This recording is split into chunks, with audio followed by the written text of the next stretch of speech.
سلام بچه‌ها، چطورید؟ من کیارم. امروز اومدم سراغتون با یه ویدیوی دیگه. این دفعه در مورد انیمه‌های خوبی که نمره پایین میگیرن در صورتی که اصلا حقشون نیست. و برای مثالم یه انیمه مورد علاقه خودمو میخوام بگم. انیمه So I'm Spider So What. یاسین زهر مار. خود چی بگم؟ انیمه کومودسوگا نانیکا. این انیمه اصلا شاهکار بی‌نظیر. این انیمه اصلا نمیدونم مردم چرا سلیقه ندارن بهش نمره اینقدر کم دادن تو مای انیمه لیست. واقعا عجیبه.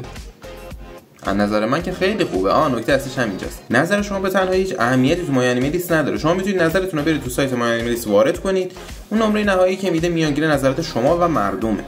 حالا یه سری ها هستن شخصیت پردازی مثلا براشون مهمه، آرت استایل براشون مهمه، رنگ و نور مهمه، میرن مثلا به مونوگاتاری که خودم هم همین کارو کردم، میرن نمره بالا میدن. یه سری ها هستن براشون فایتینگ خیلی مهمه، میرن به وینلند ساگا فصل 1 نمره خیلی بالا میدن. ولی همون آدم براش اصلا شخصیت پردازی مهم نیست، اصلا داستان مهم نیست.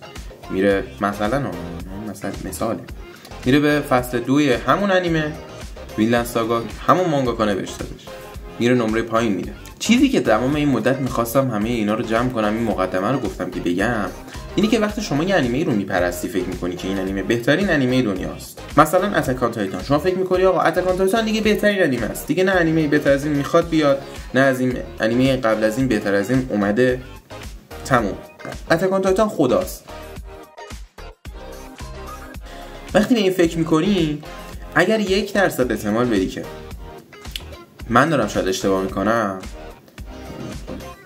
خودت شما در واقع داریش، منم اشتباه میکنم در حال شما دارید اشتباه میکنی، این باعث میشه که شما زیبایی انیمه های دیگر رو تازه ببینی با فلان انیمه چقدر فایتاش خوبه، فلان انیمه چقدر رنگ و نورش خوبه، فلان انیمه چقدر آرت استایل قشنگی داره و میتونی زیبایی انیمه های دیگر رو درک کنی. من فصل آخر شیطان کش اومدم نقد کردم، حسابی کوبیدمش چون واقعا بد بود. خیلی از دوستان اومدن فوش دادن. برای چی فوش دادن؟